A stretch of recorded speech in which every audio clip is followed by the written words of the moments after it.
Okay, good. It looks like the number of people signing on is starting to slow down, so I think we'll go ahead and get started now. Just wanted to welcome all of you this evening here in the East Coast of the United States. Actually, nighttime here, around 9 p.m., and it seems like we have a lot of people signing in from Asia and from the Philippines directly. So good morning to you all there, and thank you so much for joining us. I'd like to begin first to let you know that this talk is being recorded today so that we can archive it with our other talks in the Philippine Lecture Series. And I'd like to, on behalf of the Asia Center, welcome you to this, which is the third talk in this part of the Asia or the Philippine Lecture Series by the Asia Center. My name is James Robson. I'm the Victor and William Fung Director of the Asia Center and teach in the Department of East Asian Languages and Civilizations. So this has been actually a very exciting year for Harvard and Philippine Studies, and with the beginning of teaching of Tagalog for the first time at Harvard in its nearly 400-year history, and then also recently announced that the commencement speaker is going to be Maria Ressa in May. And so we do have quite a year for Philippines at Harvard. And so this series, I think, also is an attempt to try to raise the profile of Philippine studies and generate some interest about the Philippines among our undergraduates and also among faculty to try to see if we can cultivate more research on that. And that's what this lecture series is largely directed at. So before introducing tonight's speaker, I'd like to just mention a few things that are coming up in the near future. The next talk in this series is actually going to be a series unto itself. In the week of April 15th to 19th, we're going to be welcoming Ed Garcia. Many of you will know who was one of the framers of the Philippine Constitution back in the 1980s. And he will be delivering a series of 3 talks on Monday, Wednesday, and Friday entitled Redefining 3 Moments of Necessary Trouble in the Philippines. And then on that Tuesday, April 16th, we will be screening the documentary Delicado on the Harvard campus about the issue, this wonderful documentary chronicling the deforestation in Palawan and attempts to solve that problem there. Then on May 2nd, we will host Waka Aoyama, who is a professor at the Institute for Advanced Studies on Asia at the University of Tokyo, and she'll be delivering a talk entitled Dearest Gratia, Reflections on Living with the Samu Bajau Family in the Southern Philippines in the late 1990s. And it should be very interesting, very personal reflection on her time there. So thank you again for joining us. And now I'd like to introduce tonight's speaker, who is Professor Ian Morley, who is associate professor and vice chair at the Chinese University of Hong Kong's Department of History. And Professor Morley has published widely on the design of built environments. He's been somebody who has participated broadly in a number of different forms of media, including television, documentaries, and other outlets. In 2022, he was a presenter on the National Geographic's Shaped by Nature series, and he's been a visiting fellow at the University of Sydney and the University College Dublin, and also a visitor at the Universidade Federal de Minas Gerais in Brazil and the Free University in Berlin. In 2018, he was awarded the Global Architecture History Teaching Collaborative Global Connections Fellowship. And in 2020, he was awarded a senior fellowship by Advanced HE. And he's also a fellow of the Royal Historical Society, Royal Asiatic Society of Great Britain and Ireland. And presently, he is the International Planning History Society's vice president. And in mid-2024, he will convene the IPHS's, that is the acronym for that. That's Biennial Conference in Hong Kong. He's also authored a number of monographs on American colonialism and urbanism in the Philippines, really actually a whole set covering this quite a long period from 1898 all the way up until, I guess, the most recent, all the way up to 1946. The first monograph is entitled American Imperialism and Urban Design in the Philippines, 1898 to 1916, published by the University of Hawaii Press in 2018. And then American Colonialism and the City Beautiful, Filipinos and Planning in the Philippines, 1916 to 1935, by Rutledge in 2019. And that book won the Bosma Prize in Planning History and Innovation in 2020. His most recent book is entitled Remodeling to Prepare for Independence, the Philippine Commonwealth Decolonialization, Cities and Public Works from 1935 to 1946. And this evening, then, this theme will be carried on in a way that we will find out shortly under the title American Colonial Era Urbanism, the Philippines and the City Beautiful. So thank you so much for joining us, Professor Morley, and we very much look forward to your presentation this evening. Let me just say, for those of you who have signed on, at the end of the presentation, we will have time for a Q&A, and we'll be using the Q&A function that's available on Zoom. And I'd also like to, before turning the mic over to Professor Morley, just thank Tenzin Nodap, who is at the Asia Center, who's done a lot to help prepare for this talk. So please join me in welcoming Professor Morley, and I'll turn the mic over to you. Thank you very much, Professor Robson. Thank you. And equally, I just want to echo your gratitude to Tenzin for arranging everything. Good morning to those of you that are in Asia. Happy Easter to you. And for those of you that are in North America, then very, very good evening to you. And I hope that you'll have a very happy forthcoming long Easter weekend. Again, I'm very appreciative of the offer to be able to speak here at the Asia Center. And equally, I hope you, the audience, I'll be able to offer something informative to you. I'm just going to I'm going to share my screen, and I will hopefully you'll have images appearing. Excuse me, I just need to change. There we go. So as Professor Robson was indicating, I will use this talk to offer some insight into essentially the changing cityscape, the changing colonial cityscape that occurs after 1898 with the introduction of American colonial rule. Again, just to kind of repeat what Professor Robson said, I've written 3 books on this. And the reason was I didn't initially intend to write 3 books on this topic, but as I got into it, it became very obvious to me that there are different sections within the American colonial urban history, and equally different agents, different actors, different schemes.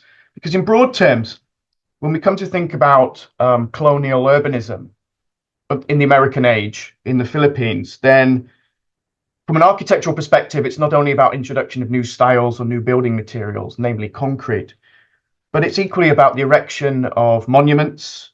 It's about the redesign of Spanish colonial plazas. It's about the construction of somewhat grand civic centers in provincial capital cities. And equally, it is also about monumental capital city planning.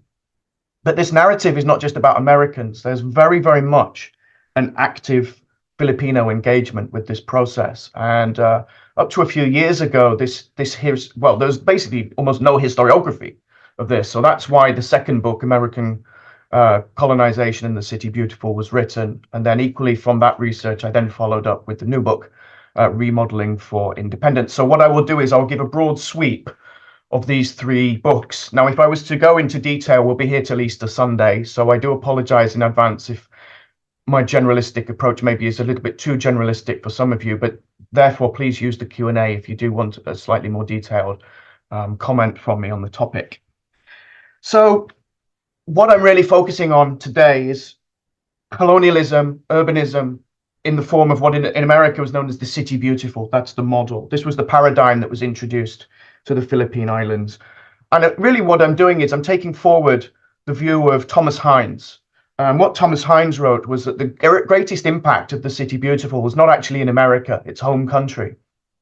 Its greatest impact was outside the US, and it occurred on colonial soil. And this is certainly true when we think about the Philippines, because again, my research has been able to show the breadth of City Beautiful planning throughout the archipelago. But equally, what I've been able to do is bring forward when Filipinos were actually engaged in this process. So again, I'll draw reference to this. But essentially, again, three books, 3 parts. The planning chronicle has different eras, different stages within it. There's different scales of urban designing. There's very different political contexts. And this is, again, mirrored in the laying out of urban environments. And equally, very, very different people. It begins with Americans. It then moves into Filipinos. So if we take this kind of Lefebvrean power play narrative, it's rather erroneous when we need to look at the entire American colonial age. Now, city planning occurred long before the Americans arrived, or before Americans assumed colonial control of the Philippine Islands in 1898. Beginning in the 1500s with the arrival of the Spanish, there was the implementation of the laws of the Indies, and these were 148 directives, essentially guiding Spanish imperial urban design, and was used, written about very much in terms of Central and South America, but equally was very, very impacting in the Philippine Islands. Somewhere in the region of more than 1,000 urban communities were created as a consequence of reducing the native population into grid plan communities, grid plan environments, at the heart of which was a plaza, the Plaza Mayor, that would be surrounded by a church, the homes of the local elites, the Spanish elites, and buildings again connected with the church. In the Philippines, this is often referred to as the Plaza Complex. But what is very apparent is it's just a very, very simple urban morphology. But with the arrival of the Americans, there is a sweep away from this form of urban design. The meaning, the structure, the character of urban design is very, very different. It has very different colonial reading. And again, this is part because of the political background to what American colonialism was about, looking at the benevolent assimilation proclamation. The concept of American rule in the Philippine Islands was to uplift and civilize. And again, in this backdrop, and certainly with regards to historiography, there's a lot of written material with regards to political change, with regards to economic development. There's materials about the expansion of the education system. There's writing about public health development, but equally there was infrastructure developments and urban planning. So what I've been able to hopefully emphasize is that as a staple of American colonial governance in the Philippines, we have to consider urban planning alongside issues like public health, education, political reform, economic development. Because as I say, the American colonial era, there's a new appearance, a new configuration, a new meaning to urban environments. And that redefinition really is modeled on the American City Beautiful model. If we think about the City Beautiful, we begin in Chicago. We begin in 1893, and we begin with an individual called Daniel Burnham. Essentially, the American City Beautiful is not really American, it's actually European. Its urban design heritage is French, to be more precise. It's the Beaux-Arts. And this form of urban design is really about treating the environment as a totality, and then within it, ensuring that its individual elements are drawn into a single coherent relationship. They're harmonized together. The impact of this allegedly is an effect of beauty. And as I say, this is really based around, if we want to be absolutely blunt, the harmonious grouping of large-sized buildings within a single landscape in which you will find things such as, say, green spaces, in some cases water features, and equally statuary. The importance of the Columbian World's Fair has been very, very much written about, but it was hugely impactful in providing inspiration for really the first attempt in America to implement the City Beautiful within a real world context, so to speak. And that occurs in 1901 with the Bree Plan, the Macmillan Plan, the renewal of Washington, D.C., the national capital. And again, what the plan sought to do was to create a new unity between buildings, open areas, and the road layout. Now, again, European influence is very, very important. The commissioners of this plan, including Daniel Burnham, spent 5 weeks visiting Europe. They went to London, Paris, Rome, Venice, Vienna, Budapest, Frankfurt, and Berlin, amongst places, in order to learn models from Europe's past and to bring those lessons back to North America. And as I say, what was very, very apparent from the time of the Macmillan Plan was that in America, there is a very clear-cut view as to how you can reform, how you can beautify urban settlements. Architecture is to have a classical style. You lay out open spaces in a symmetrical manner. And as I've already mentioned, you orderly arrange buildings around spaces so that there could be a relationship, an evident relationship between them. And of course, if we're thinking in a more civic sense, taken out of the context of the national capital, we then see this model being taken into Cleveland. And that was in 1903 with what's called the Group Plan, Cleveland in Ohio. And again, in this particular framework, what we see is civic centers acquiring an almost idealized standing within the US urban design, evolving urban design setting. Cleveland, why is Cleveland important? Well, Cleveland was the first opportunity post-Washington, D.C. to group the principal buildings of an industrial city, a large-sized industrial city, and to provide them with a quote-unquote proper setting. And what was very important, I'm not sure if you've actually been to Cleveland, but the analogy of the time was that this reform of Cleveland's built fabric would make it a city that would be comparable in beauty with Paris in France. So I don't wish to denigrate anybody who's from Ohio or in particular from Cleveland, but it doesn't really strike you today as a city necessarily of the beauty, the stature of France. But nonetheless, if we do turn to the Philippines and building this momentum that we see in Chicago, that we see in Washington, D.C., and then we see in Cleveland, then essentially the Philippine narrative, and probably too much so, focuses on the gentleman on the left, and this is Daniel Burnham. As I say, Daniel Burnham was an enormous figure in American architecture and planning circles from the 1890s in the first decade of the 20th century. Again, he is the individual. He imports in 1904 when he visits the Philippines. He imports the city beautiful form of planning to the Philippine Islands. But equally, what's underestimated against this backdrop is the individual on the right, and this is William Parsons. He's a consulting architect working with the colonial government in the Philippines. He's hand-chosen by Burnham, Yale educated in the Beaux-Arts form of curriculum that was evident in American architecture at that time. But Burnham selected him because he knew that this was an individual who would sympathize with his proposals that were being put forward to renew Manila, the Philippine capital, and equally the new summer capital city, Baguio, which I'll talk about in a moment. Now, again, I'm just kind of repeating what I said, but there's a hell of a lot of information that's been written about Burnham in the Philippines, and I think overly, too much so, really. And this has come at the expense of persons such as Parsons and his actual impact. But really, what's Burnham's plan? Now, again, I can define it, but what I'll do is I'll move away from that in terms of its environmental features. I'll come to one in particular in a moment. But really, what we need to think about is that the redesign of Manila, or the plan to structure and control its future development, is really to treat the city like a spatial laboratory. And again, this is kind of taking forward the view of people like David Brody. Brody mentions that there's this American desire, a desire after 1898 to reform the nature of Philippine life. And this affects both the character and the meaning of the colonial built fabric. And essentially the template that has been put forward from a planning perspective is that by Burnham. And it's a hugely ambitious plan.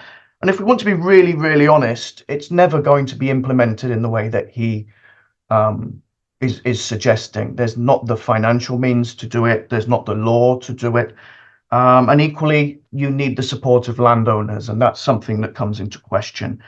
But again, it's a typical City Beautiful proposal, a unified road system with boulevards. This was important because for the first time, you get the connection of both the north and the south banks of the Pasig River. We get the moving outside of the city outside of the Intramuros. That's the walled city that was symbolically really the heart of Manila and really the heart of the nation from an economic and political and cultural perspective. And therefore, the new civic centre that I'll talk about is hugely symbolic of this notion of change that is occurring within the country. But equally, there's the role of developing green spaces. There are major parks that are put forward. Now, again, what is really Burnham seeking to do? And I'll just, again, broadly characterize this. This is the idea of presenting through urban design, or aiding through urban design, societal advancement. And this ties in with the American political notion of transforming Filipinos, in their words, into our little brown brothers. In other words, taking on the cultural and the political understandings that Americans had, clones, so to speak. But I think what's also very, very important and often underestimated about Burnham's work is we see for the first time real reference, real understanding in his planning to the importance of the natural environment. So the estuarine inlets, the river, the bay, these are all key features in his city plan. And then if we look at his planning work in America afterwards, namely in San Francisco and Chicago, his big plans for those two cities, we can see much, much more attention given to the natural environment and water than previously in his planning work. I'm sure persons in the Philippines, visitors to Manila, will be incredibly familiar with this image. This is the heart of essentially what was to be Burnham's Manila. We can see the Rizal Monument. This green space, today known as Rizal Park, this was to be a Washington, D.C.-esque mall green space. And as I say, subsequently, it was marked with a monument to the Philippines' national hero, Jose Rizal. And again, that was a very, very purposeful move.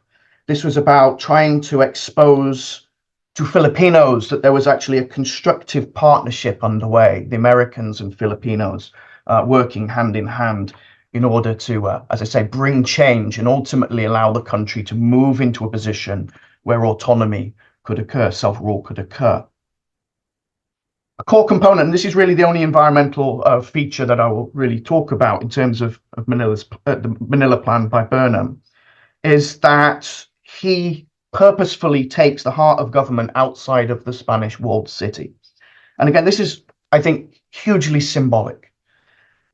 This moves the heart of the city away from the intramuros. In a sense, it's making it redundant in terms of the evolution of the country. And as I say, the intramuros have been the heart of both the city and the country for more than 300 years. The government centre is to be really this new heart of the city plan, the new heart of the city, and again was to be visual. There would be roads leading to it. And in other words, sightlines were to be grand sightlines, long sightlines were to be created within the city plan so that as people moved around the city, they'd be able to see the dome of the Capitol building, they'd be able to see the office, the central office of democratic government in the Philippine Islands. And this is again very important, this imposition of democracy. The Americans see themselves not as conquerors, but as friends. They're quite clear from the start that they're not like the European, that old world imperialism of conquest. They are there to civilize, they are there to uplift. And again, the working of democracy, the proliferation of democracy is very, very much about both promoting and instigating societal progress. We are fortunate in some ways that we know exactly what Burnham wanted to do. He wrote about a 7,000-word report. Now, again, 7,000 words for a planning report is not a lot, but it's much more than what he wrote, for example, with regards to Baguio. And as I say, I'll come to Baguio in a moment. But in this 7,000-word report that was published in mid-1905, and equally what we know in the Philippines, from the Philippine sources, in early 1905, in other words, before he left the Philippines, that he'd already drafted a city plan. He then wrote it up on his way back to the US. That this report is really a plethora of recommendations that will transform Manila from an allegedly unsanitary, underdeveloped place into a clean, healthy, modern capital city. And again, it's a refacing, it's a redesigning of the city, and this is hugely representational of the American hand of development. And part of this setting is new standards of beauty. And from Parsons, the bringing of new materials as well. In other words, creating a very distinct cityscape than what had existed pre-1898. But equally, what is lesser known is that in 1906, Burnham writes a second report. It's not clear why, but I think we can maybe assume that he's seen threats to his city plan. And again, approaching the idea of a city plan or a city in a totality, and a plan will work in that frame. He sees threats from the intrusion of the railway, and therefore he writes this report in 1906, which is really about a fear. He's got an anxiety that Manila, his grand plan, is going to be essentially diluted because of the effect of the train company seeking to push its train line, its new train station, right into the heart of the city, whereas he wants it in a much more peripheral location. He wants to keep the integrity of his plan, in other words, his 1905 plan, and he sees the threat of the train company to this And therefore, he writes this report where he really references a lot of cities, some cities in the US, but mainly talks about Europe and how the train has been a very, very bad thing in some respects. But as I say, he's talking about what a city should be from a particular perspective, and therefore he reads the train from a somewhat different perspective equally. When we go through the 1905 report, and we're very lucky today with the benefit of text mining tools, what we can actually do is pick out certain key words. And equally, we can see kind of lexicon associations based around them. So, for example, one of the things that's much more apparent from text mining is the role of green space within the city plan, and how green spaces, parks, were to be connected by parkways. So in other words, it would be very, very easy for people to be able to use and access and connect with each other within the context of green space. Now, again, why is this so important if we think about Manila? Because under the laws of the Indies and the way that the Spanish had ruled, they essentially segregated different races into different parts of the city. So the Japanese, the Chinese, the natives, and equally the Europeans lived in very, very different locations. What the Americans are now trying to do is use space in order to unify people together, bring them together as citizens of the city. And equally, therefore, space has to be understood as part of fostering social engineering. And again, this process of engineering is really about, from American perspective, the banishment of primitiveness and the promotion of advancement, or if we wish to kind of generalize, advancement is really a synonym of modernity. So essentially different urban forms pre-post 1898 and equally different cultural meanings. So if we take the Spanish colonial Manila and then we compare it with the American colonial Manila, we move from the laws of the Indies to the city beautiful paradigm. We move from the intramuros into now extramuros, the outside of the city wall. This is to be the center of the new city. We move from church line plazas to green spaces in which there are statues to persons such as national heroes. We move from cultural traditions and Catholicism to the idea of a more secular, modernized kind of society. We move from a politic of authoritarianism to a democratic political system. We move from racial separation to the idea of Filipino unity, and then with unity, a sense of nationhood.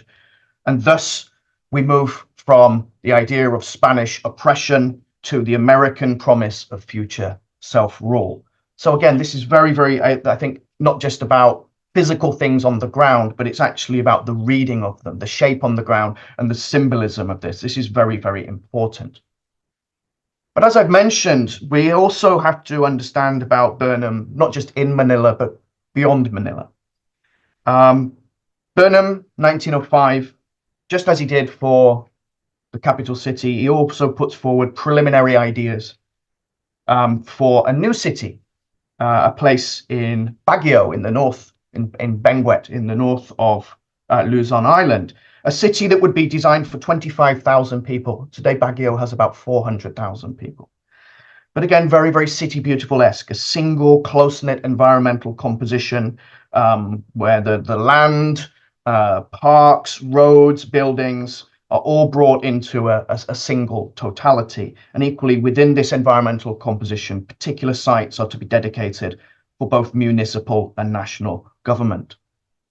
It's very, very hard when we think about Baguio to really, really know what Burnham wrote, because his report in 1905 is barely over 1,000 words.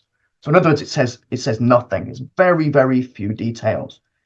He's clear about really two things. He sees a city design with a central axis between A and B, A being the city hall and B being the national government buildings. He sees that as being the anchor of his urban arrangement, government buildings at each end of an axis, in other words.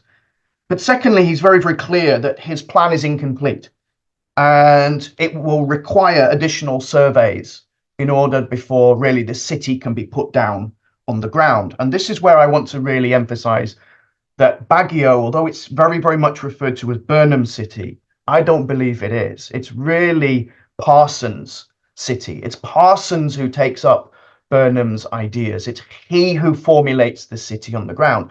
And this is a map from early 1907, and we can start to see the city centre. That's towards the left half of the screen. And this is something that is much, much more now familiar to anybody who's been to Baguio or looked at maps of the city in its contemporary setting. What we're now seeing is the introduction of a centrally located park. Today it's called Burnham Park, but actually it maybe needs to be called Parsons Park, because it is an idea that Parsons, not Burnham, is putting forward on that main central axis. And equally, it is Parsons who then refines this concept and introduces the lake. Okay, so this image, which is recurrently cited as being Burnham's, is actually dated from the end of 1910 and is by Parsons. And I see this image used a lot, Burnham's 1905 plan, and it's not. It's a much, much later amendment. And this is Parsons' work, very, very much his work. So in other words, a visit to Baguio today, and I'm sure again, maybe people have even been on the boating lake, Burnham Lake. This view is not Burnham, his work. It is very, very much Parsons' influence. And again, what we can see just towards the center in the background, you can see the city hall that marks that central axis of the city plan. Again, thinking beyond Imperial Manila, we have to understand that Parsons put forward city beautiful type plans in regional centers, particularly Cebu, but equally in the very south of the Philippines in Zamboanga. Zamboanga is part of the island of Mindanao, and traditionally this was a Muslim territory, and this was a place where Spanish colonization had at best a very, very minimal impact. So what we're again finding is the use of city planning to bring development to a part of the Philippines formerly outside of colonial city rule. And therefore, what is city planning doing? City planning really is doing or building what we might call a metaculture in this regard. It's one based on an American vision of what is progress, and equally that progress is about the removal or perceived removal of issues of backwardness. Taking forward comprehensive city planning, we then move into what we might call the phase 2 of the city beautiful, the watering down of scale. And this is where we see the introduction now of the design of civic districts. And once again, initially, it is Parsons who's taking forward this particular planning progress. What we see on the screen is a design in Lingayen, in the capital city of Pangasinan province, for a civic area. This concept was then taken up in the following years by another consulting architect, a man called Ralph Doan, who I'm going to mention in a moment. But what we simply have here is a very, very interesting example of, once again, kind of capital type planning, capital type aesthetic, a plaza at the front, landscape surroundings. We have the central axis of the district marked by a statue, and then equally at distance, the roadway that connects to the Spanish area, connecting this new civic district to the rest of the city. So this is very much what we might call white American colonial city planning. This is undertaken by Americans, but with a political watershed of 1916, where, in a sense, Philippine independence will be promised once Filipinos show capacity to execute stable government, the promise of future self-rule. And equally, I think, an initial seed of decolonization. What we see is the speeding up of the Philippinization of the colonial civil service. Mm-hmm. And this process is said to be complete by 1920.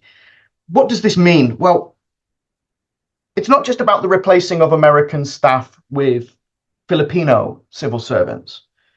It's about the replacement enabling, for the first time, Filipinos to hold high offices. In other words, to run government bureaus. And this is what happens in what's called the Division of Architecture, which is part of the Bureau of Public Works. But equally, what it is about is the empowerment of Filipinos to influence the colonial regime's capacity to reshape local life and to show the Americans, as I say, the capabilities of being able to drive the country forward so as to ready it for self-rule. So it is really an important turning point in both the politic, but as I'll now explain, in the design and reading of what the colonial built fabric is. Because the Filipinos that rise up, at least in the context of the Division of Architecture, which is responsible for all public buildings and urban planning, are 3 Filipinos who are educated in the US as part of what's known as the Pensionados program. Now, for anyone who's maybe familiar with Chinese history, then you'll be aware of what's known as the Boxer Indemnity Scholarship Scheme. And this is essentially an American colonial scheme that is similar to that, although it was actually started before its Chinese equivalent. So starting from 1903, when there is a law passed, Filipinos are sent to places such as the US. There is the view in the Philippines that all pensionados were actually sent to America. That's not strictly true. We know by the 1920s that there are people being sent to places like India. So it is monopolized by America, but it's not an exclusive, let's send Filipinos to the US kind of program. But what we do know is with the education that these, in this case, three architects who were very, very important to the reforming of the meaning of the colonial built fabric, they're educated in the Beaux-Arts style in East Coast universities. And I think, again, what's so important is whilst they maybe are educated in the US, they are subsequent upon their return, and certainly post 1916, they become very active partakers in colonial policy making. In other words, by 1918, what you find is Filipinos are running the Bureau of Public Works Division of Architecture. And in this setting, again, historiography has tended to focus on Ariano. Now, I don't want to diminish Ariano in terms of his inventiveness, in terms of his contribution. Certainly in the 1920s, he's incredibly influential. But by the 1930s, certainly by the time of the Commonwealth era, we find Toledo is the person who really steps up when we come to things like urban design. He's doing things differently. Ariano is still active, but it's really Toledo who's much more at the fore. Mapua is very, very important. I call him more an architect's architect. He's less of an urban designer, more interested in good quality architectural structuring. And equally, he's very, very important in the development of Philippine architectural education, certainly by the 1920s. But point here, from 1918, as fact, Filipinos are more involved. They have a much more inventive role in composing and implementing government projects. So in other words, they take their education, they take the City Beautiful model in the Philippines, and they slightly rework it, and they give it a slightly different meaning. Now, why does this occur? And here we need to step back to Ralph Doan, who I mentioned briefly before. He's the last American consulting architect in the Philippines. And I think he's important for two fundamental reasons. Firstly, in 1919, this is based on his writing in the Quarterly Journal of the Bureau of Public Works. He takes forward writing. He presents these papers that essentially offer philosophical inspiration. He says that, look, civilizations have their own architecture. Democracies have their own architecture. He says to the Filipino architects, where's yours? You need to form something. You need to create something that is pretentious and imposing. That will then have meaning. That will then have a model that will take forward your country as you move forward towards national self-rule. But I think the second role, the twofold role that Doan has was, in a sense, his architecture was very plain. It's a very stripped back kind of classical architecture. There's a lack of detailing, very plainly designed facades. In a sense, he takes Parsons's kind of view of classical design and takes it forward. And there's a reaction to this. We see by the 1920s the amount of detailing and even color that is introduced in buildings by Filipino architects is much greater than what had occurred towards the end of the second decade of American colonial rule in the Philippines. So again, this inspiration is philosophical, but of course it's equally practical. Go and do things, in other words. And this leads to this rebirth of comprehensive city planning. And the person who steps forward in this regard is Juan Ariano. Now, he's not the first Filipino, though, to engage in city planning. It's actually his brother. His brother in 1919 puts forward a city plan for Tayabas. Unfortunately, we have the plan, but we don't have the report that goes with it. That's missing. But what we do know is by the mid-1920s, Juan Ariano, who is leading a supervisory position in the Division of Architecture, he is putting forward grand city planning schemes And not just in small scale provincial locations, but in important places. Iloilo was a city of very great mercantile importance during the late colonial age of the Spanish, and equally in the early 1900s. Again, very, very much of the city beautiful ilk. Large symmetrical blocks of space, central spaces surrounded by public buildings, statuary put in prominent locales, the notion of sight lines. But let's move back to that notion of education just for a moment. The pensionados. After their education and they return to the Philippines, they have a very strong understanding of what needs and shortcomings exist in their country. And then when given the opportunity, they are essentially trying to deal with the potentialities of what the Philippines could be. And as I say, part of this is this new inspiration of practical action. And equally, when we think of planning, they move outside as well of the city beautiful. They move into zoning planning. In other words, an expansion into new types of urban designing. Now, again, why? Well, what's not written about is, at least in Manila, is that in 1927, there's an ordinance. Ordinance number 2830, and it's a hugely comprehensive ruling. It's got more than 1,250 sections to it. So what it does is it offers a comprehensive legal platform to allow for Manila's building development along other than City Beautiful, orderly lines. And again, this was seen as part of this new momentum for providing health, safety, and convenience. But equally, the plan that was put forward in 1931 and then repeated in 1933 was essentially about quelling the fears of the local elites, because they had fears that if urbanization in Manila was left unchecked, then this would lead to slum development, it would lead to the intrusion of industry within the more salubrious parts of the city. And therefore, again, what we find is this notion of trying to control urban development, but equally, there are, as part of this momentum, there is new park schemes that are put forward, such as Harrison Park in Pasay. Manila is not alone in thinking about zoning. We see this in Davao, and Davao, the plan was actually completed in 1938, but it was originally proposed in 1926. A very interesting city plan, not so much because of its morphology, but more because it has 6 different types of roads, 6 different widths of roads. And this plan really comes at a time when Davao has a very progressive mayor who is interested in public works, and he views the city as having great potential to contribute to the stability and development of the nation. And as I say, not from a morphological perspective, an interesting plan, although again, what is quite interesting is this style of roads and the idea of dividing the city along social lines. This was quite a new way of thinking about how city development could be managed when compared with the City Beautiful.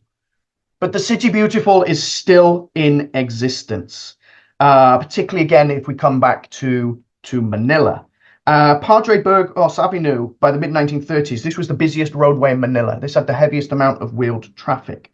So what we see is a further continuation of Burnham's early 20th century vision, in this case to kind of create an authentic City Beautiful boulevard. And the person who's very prominent in this scheme is Antonio Toledo. And essentially what we see towards the middle of the screen is a Grand Avenue plan lined with the largest and what were to be the most visually impressive public buildings in the country. And again, this is born just at a time, 1935, when the Philippine Commonwealth is formed. So this is the last phase of colonial rule. And equally, at the beginning of the Commonwealth, there is an executive order, number 204, that is given, and it allows for an enormous amount of money to be available for public works. And therefore, you see these proposals now being put forward just as this kind of political change is occurring. And therefore, once the changes happen, political changes happen, there's money available in order to put it forward.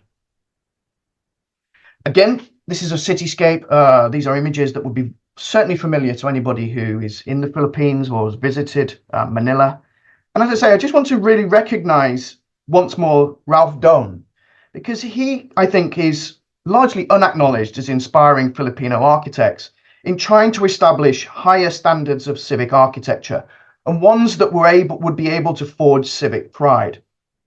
As I say, these are really colonial era buildings, but they have to be understood as pieces of Philippine architecture. They're designed by Filipinos. And again, they use detailing. Here's a difference. They use detailing to underscore a native rather than an American character. And you can see that towards the smaller picture on the right side of the screen. This was a process evident in Manila. It was then carried out into the provinces. And I think from my perspective, what this really shows is a kind of proto-native architectural modernity. We see a reworking of the American design vernacular. In other words, the city beautiful and the grand classicism, and shaping it into a style understandable and readable to Filipinos. Because again, going back to the earlier examples of people like Parsons and Doan, their plain forms of design were no longer considered by Filipinos like Arellano and Toledo to be legitimate architecture. So in other words, these kind of buildings, in a sense, I suppose to use a German word, are part of the zeitgeist. They're trying to capture the spirit of the age, given the political watershed that had occurred in 1916. And as I said, with regards to the municipal situation, there's an enormity of schemes that take place. We see about almost 70 provincial government buildings, more than 325 municipal government buildings that are built in the decade following the rise of Filipinos to the very top level of the division of architecture. Again, why does this matter? Because it does, because if the basic goal of US imperialism is to uplift and civilize Philippine society, then to accomplish this, infrastructure has to be built. If civilizing means importing and proliferating democracy, then modern buildings are required for local, regional, and national government to be housed and to function in. And as I say, these buildings are designed by Filipinos and were often designed with driveways and spaces and monuments in proximity to them. So they're not just buildings per se, they're really offices of a democratic political system, but one that's being shaped by a native influence. Just briefly, we can see the volume of work. If we were to do a comparative in terms of funding between 1916 and 1922, there's almost a doubling of the amount of money that was available for government buildings. But just as the City Beautiful had been standardized in America and then was standardized by Parsons, and as it was proliferated once in the Philippines, equally there's very much a standardized approach to planning that is undertaken by people like Arellano and Toledo. And the simple reason was that there's the enormous volume of schemes and the lack of staff in order to do it. When we come to provincial capitals, as I say, classical design, symmetrical spaces at the front, statuary, the whole idea or the notion of composition with different elements brought into a state of harmony. And again, this was very, very much an ideal of what the Americans called civic art, what we in Britain call civic design. These civic centres could, in some instances, have pretty long driveways, approaches, or vistas towards them. We saw that first from Lingayen, but equally this is in Oroquieta, the idea of a large approachway. So almost like a ceremony or a visual ceremony in order to reach the office of the government. But then again, the furthering down, the scaling down of the City Beautiful to simply say a building with a plaza or a building with a driveway. And this is an example of what's known as the Davao type of design. And again, this was replicated, this was standardized and replicated throughout the entire country. One of the things that I've found from my research is that a great part of the division of architecture works under Filipino control was the redesigning of Spanish-era colonial spaces. This represents, as I've said, a scaling down further of City Beautiful practice. And what we find is colonial plazas were redesigned with footpaths, with lawns, with monuments, in some cases even spaces for sports to occur in. Enormous volume of work in this regard. I have a PhD student who's just finishing. She's found that there's somewhere in the region of about 400 or 500 statues that were built in the 1920s and early 30s. I'm not saying that's the same amount of schemes for plazas, but I would certainly, and I say this conservatively, I would say it's probably between about 100 and 200 schemes that took place. And again, why? Why so much? Because in 1928, there is a law that is passed, Act number 3482. And Act number 3482 does two things. It clarifies the power of the Director of the Bureau of Public Works with regards to planning of urban communities. But equally, for the first time, as part of local governance, a council can engage in urban planning.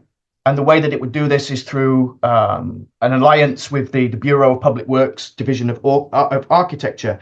So you find an absolute glut of projects towards the very, very end of the 1920s and early 1930s.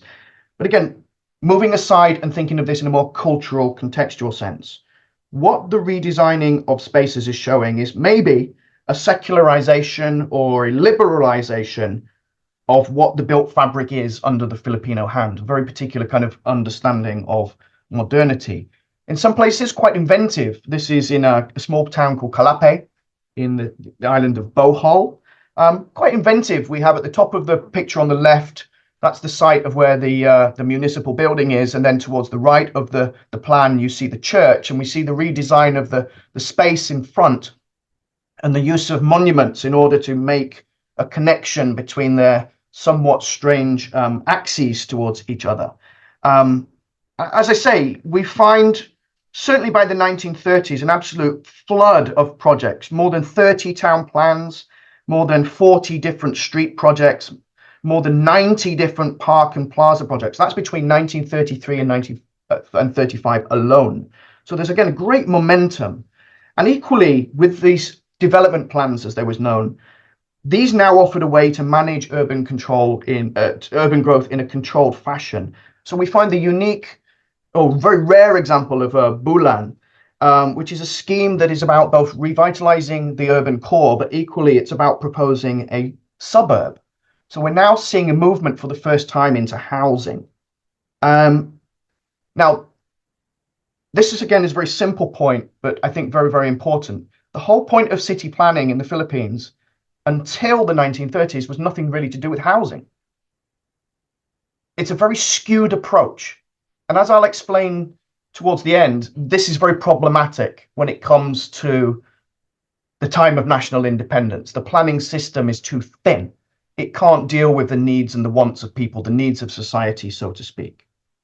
So as I say, there's almost an over-attention to dealing with downtown, things downtown, planning things downtown. Far less attention, far less volume of projects with regards to the nationally problematic situation of large numbers of people living in low standard housing areas. There's an absolute lack of attention to that. And this is really, really important if we come back to, say, Manila, because by the 1930s, the slum situation in Manila is becoming a genuine concern. It's written about in magazines and journals.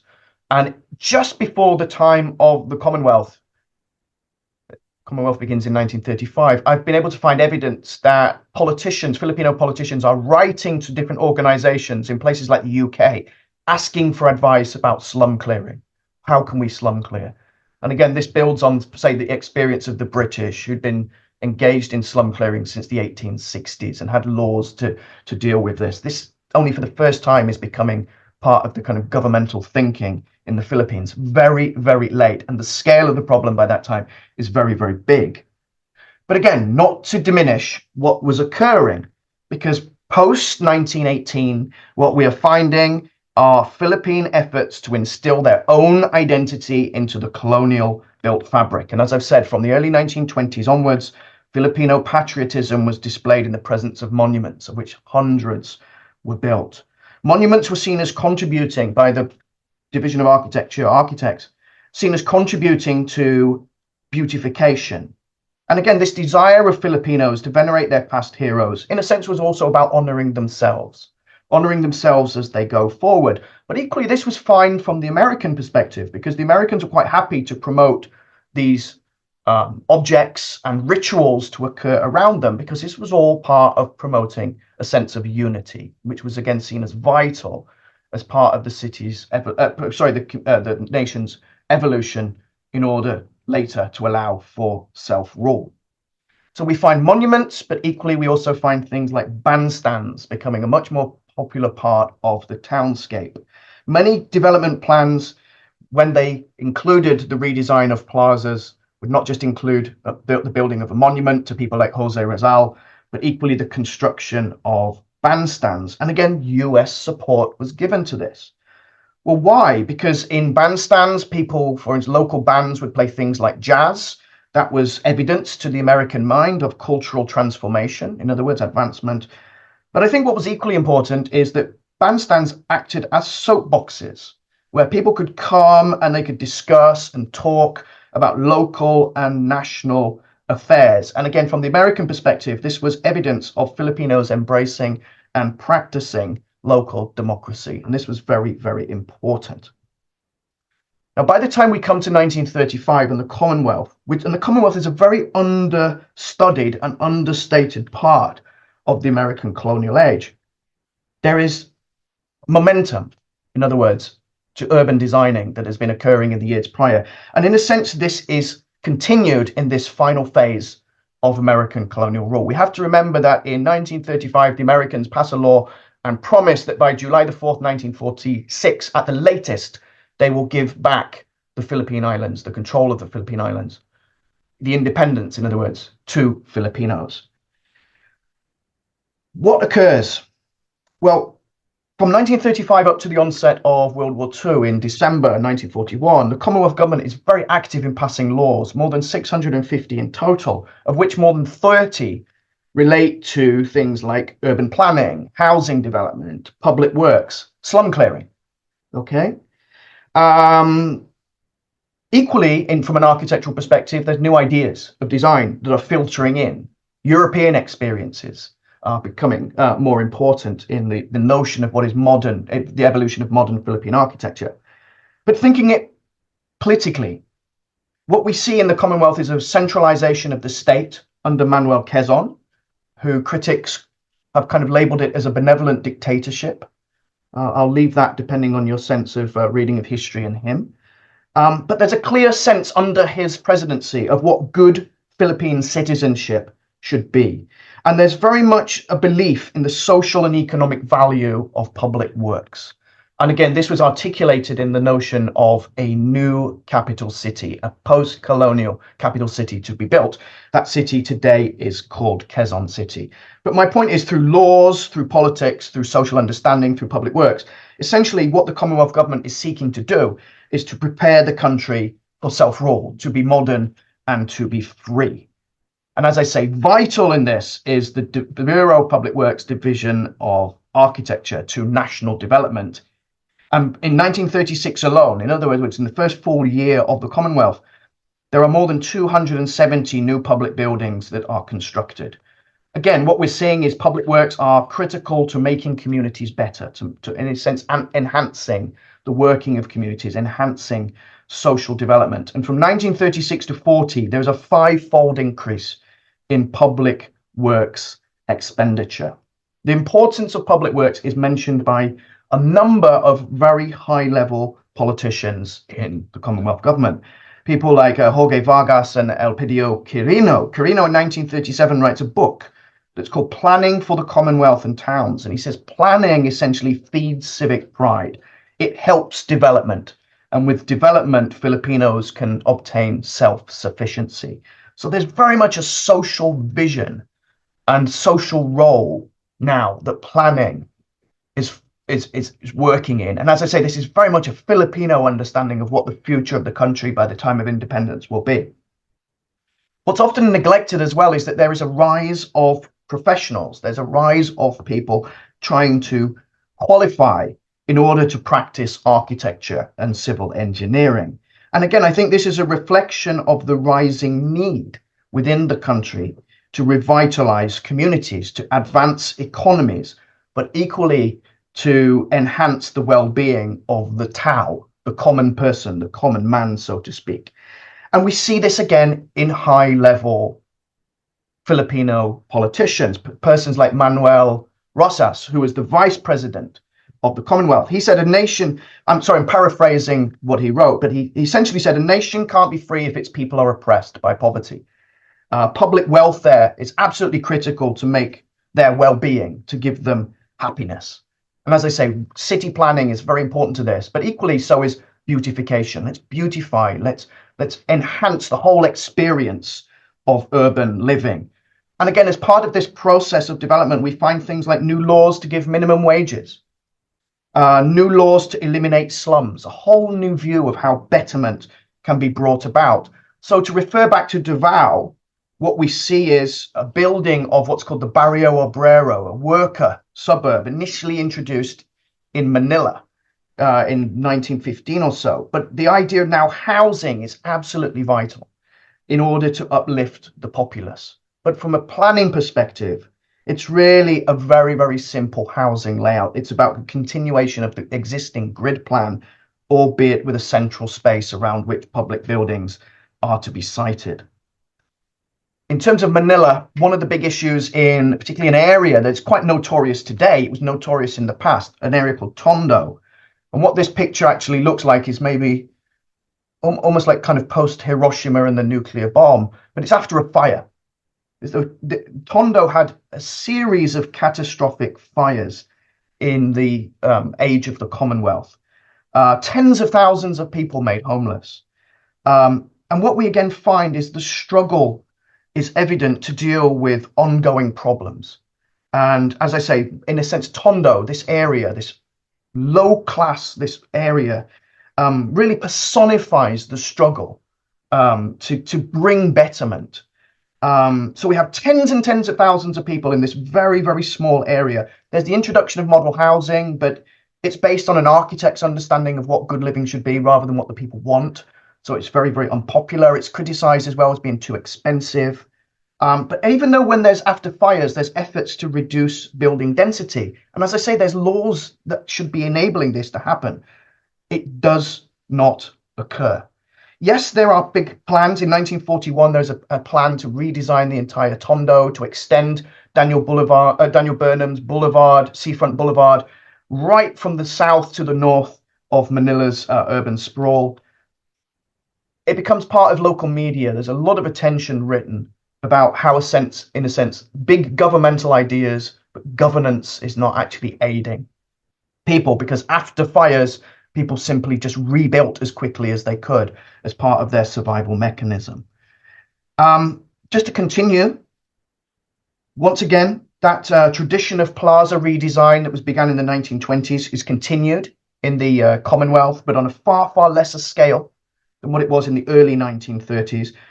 But again, important because these are sites for civic celebrations, these are lounging areas, and equally what we find from the late 1920s and through the 30s, communities would come together. There would hold things like beauty pageants to raise money, and this would be part of their local beautification program. And you would find that their central plaza would be redesigned and a bandstand would be built. And again, this was evidence of their self-progress. This is how they wanted to portray it. But coming back to the big cities, and in particular Manila, what we find is Antonio Toledo becomes involved in dealing with traffic problems. So again, an expansion of the downtown understanding of planning. I think this could be understood as what we call bioengineering, not just in the sense of landscape road design, but the idea is by improving roads or equally building new roads, what you're able to do is give new access to different districts of the city. And this was seen as very, very important because it was about stimulating housing development, stimulating industrial growth. And I found evidence in the Supreme Court that a gentleman takes the Bureau of Public Works, the director of the Bureau of Public Works, to the Supreme Court. And he basically said, look, you're digging up your road in front of my shop and I got no business. You can't do this. And the Supreme Court rules in favor of the Bureau of Public Works that if public works are designed for development and or ultimately to bring equity, social development for all, then this gentleman's basically just got to get on with it because the Bureau of Public Works is able to do this. So what I'm trying to emphasize is the growing importance of roads, and equally a more kind of metropolitan focus to try to deal with the improvement of traffic flow. this is not just something unique to Manila. We start to see this in provincial settings where things like road junctions are designed, or even major thoroughfares are adorned with monuments at their side. But certainly, again, anyone familiar with Manila today or has visited will know the roadway EDSA, which is really a huge problem road because of the volume of traffic on it. But the notion of a circumferential road is not a post-colonial phenomenon. It begins in the Commonwealth. That's my simple point. As does redesign of very important public spaces. This is Plaza Lawton. This is right at the front of Padre Burgos Avenue. This was a bottleneck. So it was redesigned in order to aid movement across to and backwards, north-south across the Pasig River. And again, it's part of this bigger process of trying to understand about travel and movement and economy with regards to, in this case, still the capital city. There's even a proposal to build an Avenida de Mayo, like what's in the middle of Buenos Aires, along the Pasig River. I think this is quite ironic because in the past few years, there's been a plan to build above the Pasig River, the Parex. And this is seen as something very contemporary. But no, 80 years ago, there was all kinds of ideas being put forward about how to deal with Manila's problems. But I would say, in comparison to, say, American cities, which by the 1930s, I'm thinking of Boston, Los Angeles, they undertook very scientific, very comprehensive reviews, studies of how to deal with traffic. You don't find that in Manila. You don't find it in the Philippines. So really, it's an architect trying to solve traffic problems from an architect's view, rather than from a road traffic planning perspective. So that sense of knowledge, and as I say, this skewed approach to planning really comes back to bite by the time we get to the post-colonial age. But if we want to simplify what planning could attain in the Commonwealth, then it is the creation of Quezon City. This was to be a new city. This was to be the post-colonial capital city. This was to be better planned and more beautiful than Manila. This was a dream city, so to speak, for the underprivileged. This was to solve housing issues within Manila. It was to decongest the city. It was to improve the lot of the poor. And this was, in a sense, to exemplify, as a city, through planning, was to exemplify what was only once socially imaginable. It's often written about as a city beautiful type place, and I think it isn't. It's designed to be like no other place. It's designed to be Filipino in design and meaning. We see this in the place names, the road names. The city references the Filipino sense of place. Just because it's got a central place, a central space, and just because it's got big boulevards does not make it a city beautiful, nor does it make it a garden city. And there's also sometimes reference that it is a garden city. There's a reference to the British garden city, and it absolutely is not. It's of a very, very different planning model. What I would say is the first city plan, 1941, is really based on the very unimaginative scheme that was put forward in 1938 for a model city at the Diliman estate. And Diliman is part of what is Quezon City today. This very, very simple morphology in some respects was mimicked by the time we get to the initial plan for Quezon City. And again, it's largely built around the unimaginative grid. But again, the key of understanding what is Quezon City is understanding about housing. But as I again want to really reference, it's initially a very uninspired planning arrangement. It's about standardizing. Yes, it is about greening the banks of waterways, doing things, again, that's slightly original in the Philippine setting. But again, from a planning perspective, there's nothing really that is a standout. And this is where I want to now come towards the end of my presentation. Because by the time we get to the post-colonial reality, the post-war in reality of national independence in 1946, from a planning perspective, the country is wholly unprepared for what it needs to do. Yes, efforts are underway to prepare plans for the reconstruction of towns and cities before World War II ends. But it's nothing comparative with, say, London, where there are numerous big surveys, numerous reports that are written. There's a number of contextual issues just to briefly go through. In the immediate years of independence, there's a lot of political division in the Philippines. The main political party that had existed pre-war splits into two big factions, and they hugely disagree with each other. There's really a lack of personnel equally to undertake what's needed in the country, given the amount of destruction that's occurred. There's issues of funding, there's money, but there's corruption. And in consequence, President Carino has to go on a national tour to convince communities that his government is clean, a kind of anti-corruption, how would we describe it, public relations exercise, basically. And equally, housing. Housing is needed, but housing development is left up to home site companies. It's not driven per se through the Bureau of Public Works. So there's calls to reform what is happening.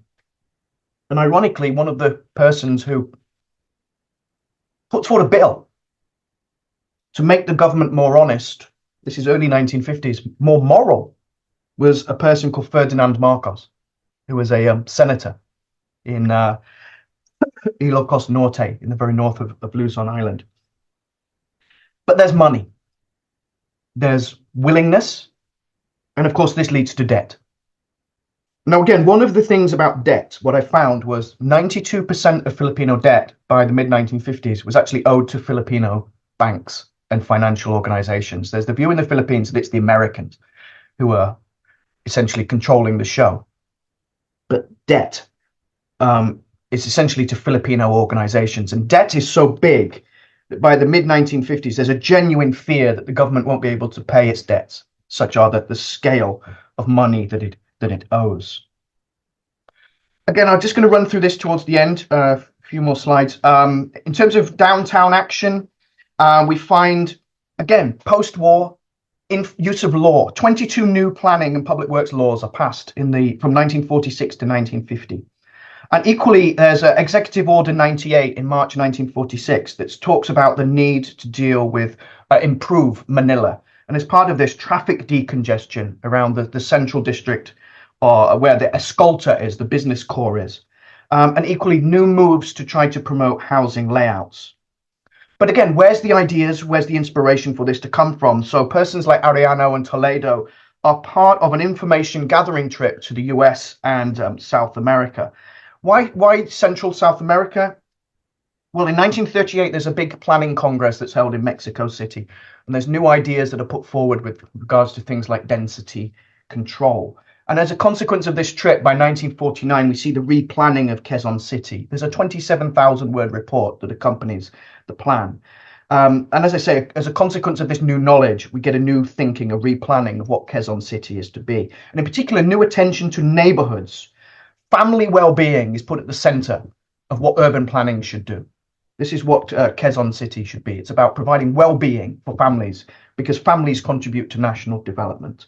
So 60% of land is going to be to housing in the form of neighborhood units, communities. 60% of all land within the city. And within these neighborhoods, you would find schools, libraries, scout facilities, provision of community facilities seen as very, very important.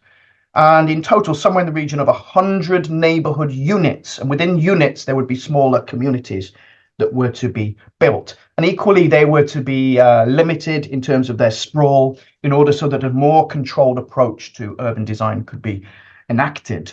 About 10% of all land within neighborhood units would be given to parks, 12%. But equally, further open spaces would be given in the city. So again, the role of space for community development, space for beautification, for relaxation, for enjoyment, green lungs, so to speak, for people to come and to intermingle. But ultimately, it's about low cost housing, pulling the poor out of Manila, this is the theory, and giving them a beautiful, orderly, modern and prosperous environment, socially and physically, in which to live. I think the Quezon City is really a modernist statement, a Filipino modernist statement. It's an application of new technical progress in order to enact social growth, but in doing so, to forge it through a framework that is very much a Filipino vision of what social progress is to be. It represents a new understanding of what a good city is. It's a site where nationhood, the sense of place, and progressiveness are to become independent of each other. That's the theory. But again, by the 1950s, what we know is the mayor of Manila is pushing squatters, slum dwellers out from his city and basically dumping them into Quezon City, which is why by the 1970s, there's more than 230 slum communities in existence within Quezon City. Post-war, again, the inspiration of the US is strong, certainly with regards to road planning. One of the cities mentioned is Dallas.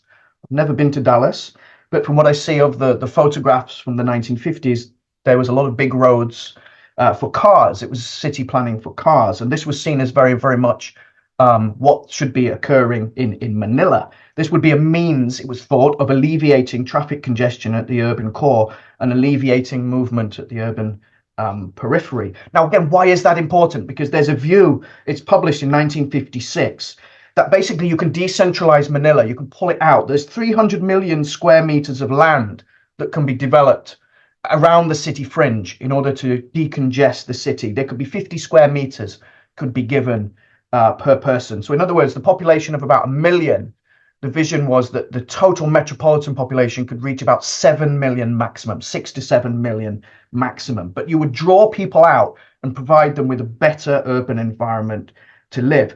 But again, as a comment about this skewed version of planning, if we compare with, say, Britain, in the Philippines, road planning is hugely immature.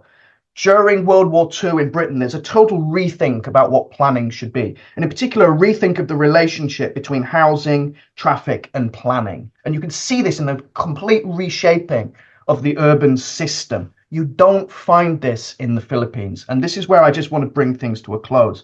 If we think about density today, Manila is one of the densest cities of the world. It has one of the slowest speeds of traffic in the world. It has a very low sense of well-being in comparison. The citizen well-being ranking is very, very low in comparison to other places.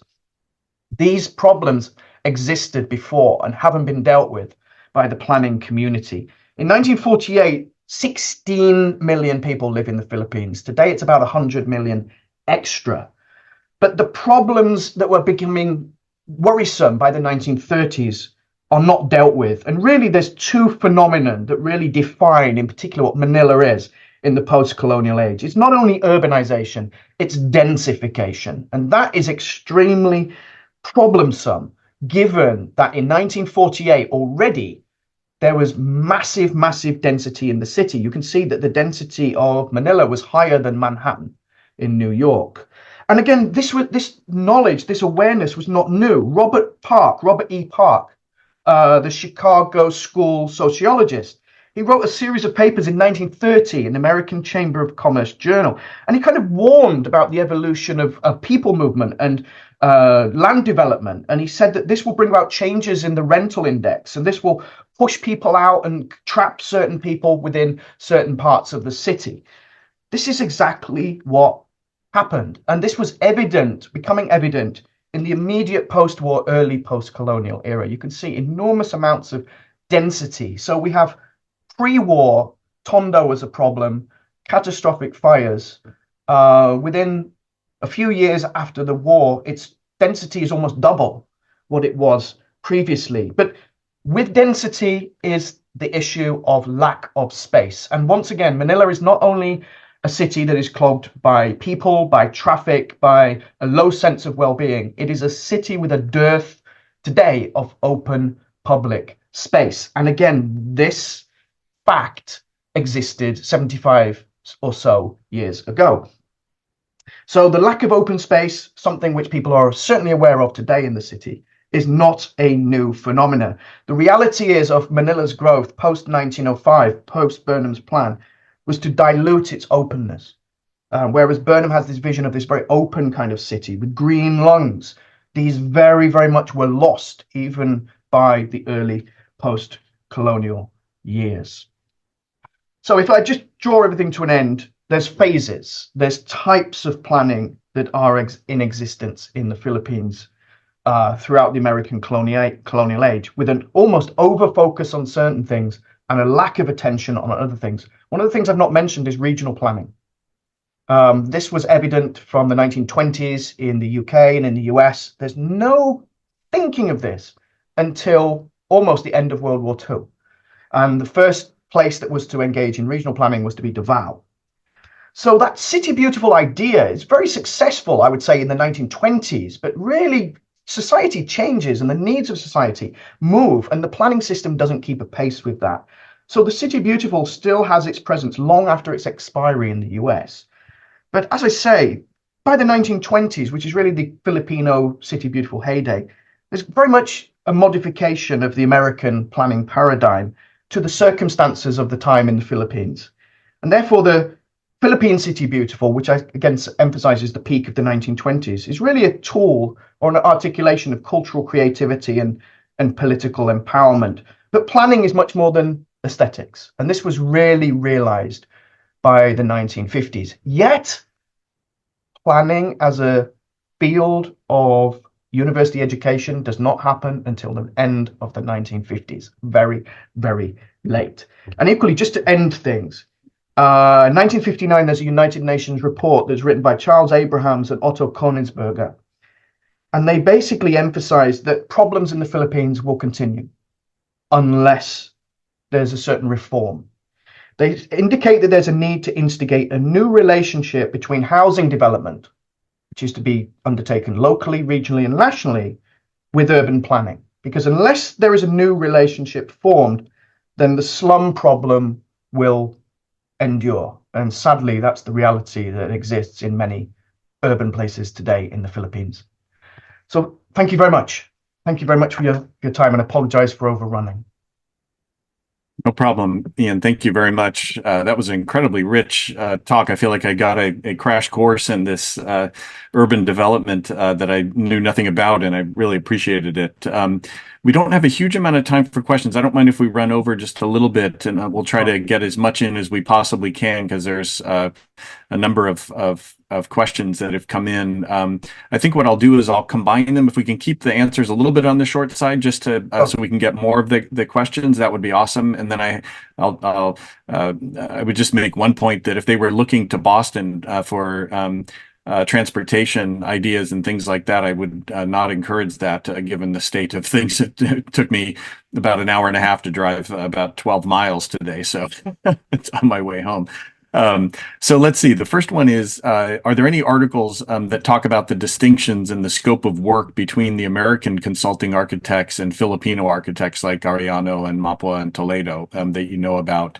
And if you don't mind, I'll throw one other one in at the same time. The second one actually is something I was thinking about as you were speaking as well, so I was glad somebody asked it. That is to say, have you seen any correlation of influence, direct or indirect, of the U.S. Works Progress Administration, the WPA, in the Philippines, including WPA murals? So, that all comes about right in 1935, I believe, is when the WPA is formed in Roosevelt's New Deal, and so that would be more or less on the same time frame. So let's start with those two, and then we got a few more and we can try to get to here. I'll just be very quick. Yeah, there are murals that are there's again great evolution in art, and there's foreign influences. There's a Russian who comes through China, a man called Kulesh, into the Philippines in the 1930s, and he is someone who very much kind of sees Filipinos as part of the Malay world.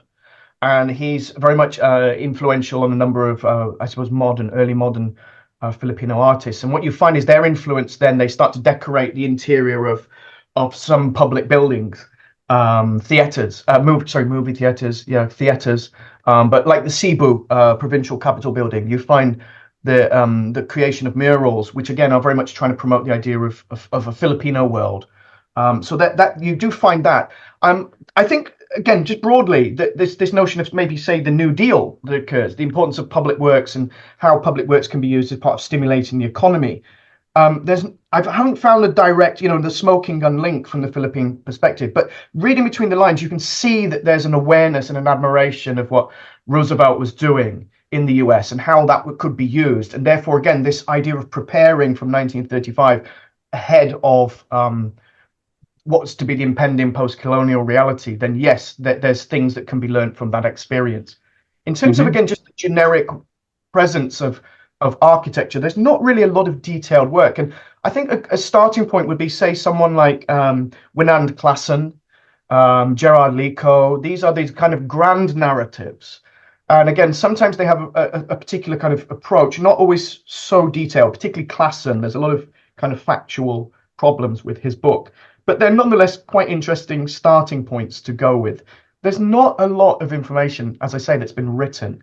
And that was, again, when I wrote the first book. That's what inspired me to then do the second one, to actually, I was aware that Filipinos were doing some things. I wasn't aware of how much or even where they were doing what they were doing, but I certainly knew that there was something, and there was nothing that I could base any study on. And that's what kind of led me into that second book, taking the Philippine view of colonization. What I would say is I'm very much a historian. Although I'm qualified as a town planner and I did my PhD in an architecture school, I consider myself an urban historian. I was very lucky to be schooled by the person in the UK who really founded what's called planning history, a man called Anthony Sutcliffe. So I very much work in the sense of wanting to go into the archives and working with sources. So what I would maybe do, and I don't wish to blow my trumpet here at all, but I'm quite intense in the use of references. So if you do get my book, then there's a lot of sources, again, that you can read off into whatever direction you wish to go. I don't think as a historian I should tell you what you should read. You as an individual have the right to go in whatever direction you wish based on your knowledge and your own interests. So maybe, as I said, those grand narratives, and if they find my book, then maybe just work through those. That might be a way to do it. There are, of course, like the Bureau of Public Works Journal, start there, that they list what they're doing, but it's not very, very detailed in the sense you don't get 25 pages of explanation and cultural meaning. It's usually a few hundred words, a report of what the person's been doing that year. Okay, great. And then this is also an interesting question, particularly when we think of, say, what happened in Los Angeles too, where you had actually a train system coming, or rail system coming in, then it's destroyed, and now they're trying to rebuild it. But in any case, this one is an interesting question about, did Burnham's fear of rail embed an issue for future public transportation? The person asking the question is curious, as a planner, if this DNA has presented challenges for future, or if it presented challenges for future city planning in the Philippines then.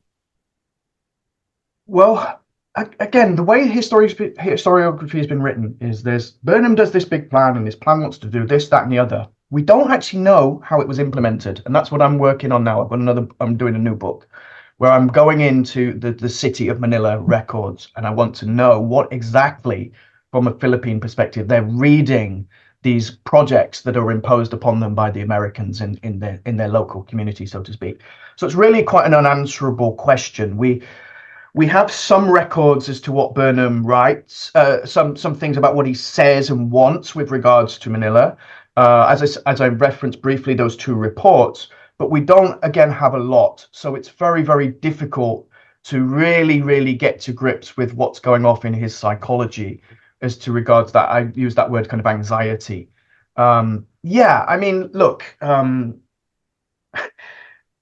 Manila almost gives an impression that there's no transport planning. The railway system is very, very underdeveloped. I've written an op-ed that's going to be in the Manila Times tomorrow, where I'm very, very critical, again, of the lack of historical awareness that planners have, and that the lessons of the past, particularly with regards to transport planning, have just been completely ignored. And I do reference a book that was published during World War II in the UK, where they essentially said, if you don't plan cities for traffic, it's essentially you poison the body, so to speak.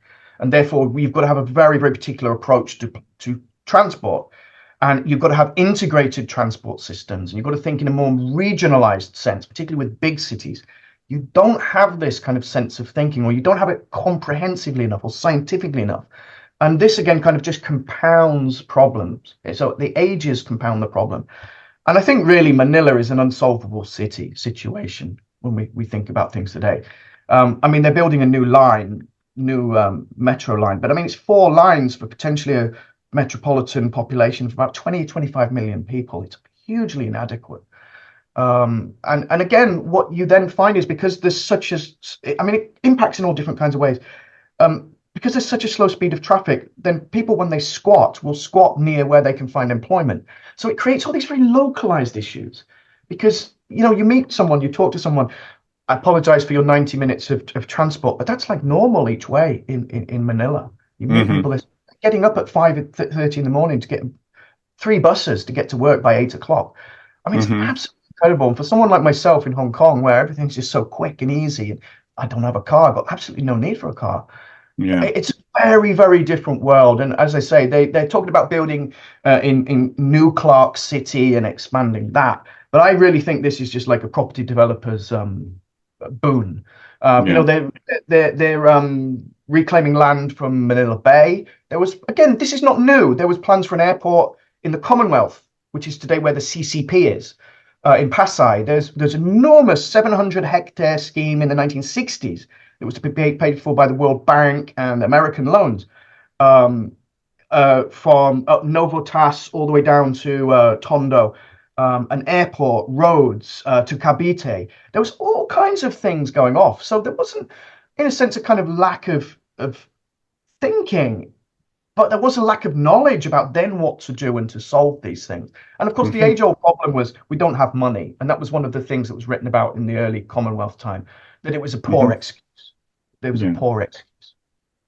Good. Actually, that answer addressed another one that was here in a roundabout way, just in terms of issues that are being faced right now. You touched on some of those, so I think I'll go to this other. And we're not going to be able to get to all of these. Actually, quite a few have come in. Maybe we can archive these and send them to you if possible. Well, but I mean, look, I'll just very quickly say this. I apologize that I overran, and yeah, I appreciate no worries. people put questions, so they're most welcome to email me directly. I can be found on internet, so I'm happy to deal with people directly. I appreciate. Great. Again, that's my problem. I've made this, so I'm happy. Very generous. Yeah. No problem. But I am curious. This is interesting. One of the things that I was thinking about when you were speaking, I thought it was very interesting how you brought in, and also very important to bring in the agency of the Filipinos in the process of working in the under the colonial period, and restoring that agency actually as well. To what they were doing and inserting it into that colonial project. And then, but I was also wondering if there was sort of a darker side or an agonistic side of this as well. And this question sort of addresses this. It says, isn't the city beautiful planning intimately related to American military occupation? And Baguio was created by Burnham as a summer retreat for American soldiers who needed to escape the heat of Manila. So the idea beautiful, can it still be about connected to the violence of American colonial regime? Okay, the initial plan of the initial concept of Baguio doesn't include the military. Oh, really? Okay. The land for the military is in Parsons. That's what we see by about 1910. That comes later. Yeah, I can appreciate this kind of hegemony of power and the influence of Americanism and changing native culture. I can understand that word violence in that context. But I think again, what we need to recognize is the planner is interested in the plan. The planner is interested in what they can put down on the ground, maybe for the sense of ego, because that's their lasting legacy. But Burnham, no, there's no kind of military issue. That's slightly different in Manila. But Baguio, yes, it becomes something, but it's not in his thinking initially. Okay. There's one more specialized one, and I think you, given your expertise, I think, and I know nothing about this, so I'd actually be curious about it as well. And this is a question about asking if you could say a bit more about the common plans for Barrio Obreros are in these, how common plans for Barrio Obreros are in these city plans. Was it just for Manila and Davao, and to what extent were these Barrio Obreros really central to these city plans? To what extent were they quickly pushed aside for other concerns? And then following on that, can you talk a little bit about World War II and how it might have impacted planning, especially since Manila is sometimes talked about as the second most devastated city in the world? Well, the Barrio Obrero is essentially a laborers' housing area. It's a new model of community. It was to be cleaner. It was to have things like bathhouses and sewers. It was to have gutters at the side of roads. It was to have a style of architecture that was different to the kind of traditional, certainly the Nipa hut style that people were still living in some parts of Manila. Yes, it was like a model essentially, but what we again find is there's kind of derivatives of that, because what people kind of realized was that there can be money to be made from suburbanization. By the Commonwealth, there is talk much more of building these barrios around the country, but equally again, it's not clear how it's going to come into being. When we come to World War II, yes, I mean the scale of devastation in Manila when you see the photos, you can get a visual reference, but when you actually look at the numbers of people involved, it's pretty startling. And something like 80,000 families, I think it was, were homeless by the end of World War II. So there's people just sleeping all over the place, and but again, the planning system is not saying. There's this talk, yeah, we've got to rehouse people. We've got to, again, improve the country. We've got to do this, we've got to do that. But there's money just being siphoned off in all different directions. There was one of the things, for instance, Quezon City was designed to help the working population, was to have low-level social housing projects, to be affordable, but for buying land in Quezon City and essentially developing it and then selling it and making a lot of money. So there was a law that was then introduced to stop that, to say that the size of land parcels was to be limited. Because again, people were just seeing this as open opportunity. I think, again, post-war, what's very important is there is economic growth, but it's in certain sectors of the economy. And there are people doing very well, and there's industries that are doing very well, but it's not across the entire economy. So what you end up with is essentially people getting left behind. And that's where, to you and I, a planning system should work to aid those most in need. And it doesn't really work like that. You have affordable or cheaper housing, but it's not affordable to the very, very poorest. And equally, then people complain because it's 45 minutes by bus away from, it's suburban, it's away from sources of employment, there's limited bus service. The Japanese offered to build a transport hub that would connect buses all around different parts of the city, and that got rejected. So, there was money being thrown and ideas being thrown, but for whatever reason, things were going in a very particular sense of direction. We can be very cynical here that it was to do with political control. Mm-hmm. Yeah, I was thinking just about the efforts of what you saw or still see probably in certain places in China too, where you have this attempt to sort of build these areas outside, but a lot of the elderly people don't really want to go out to these places because it cuts them off from the sort of way of life that they had and the networks of connections with people and all of that. So I'm sure there are also similar types of challenges. Maybe just as a final, just as a final comment, and again, I'll just reiterate, if anyone wants to contact me, please do. Just as a final comment, it's interesting, that analogy with China, because what we have in China at the end of the 1920s is the creation of the Chinese Architects Association, which is dominated by American educated men, essentially Chinese men, okay? And in many cases, they are able to work with Americans. They speak and they talk English. They work with persons like Henry Murphy, but they're very much a caucus, and it's a big country, but there's a caucus of individuals, and they're involved in schemes and they're involved in education.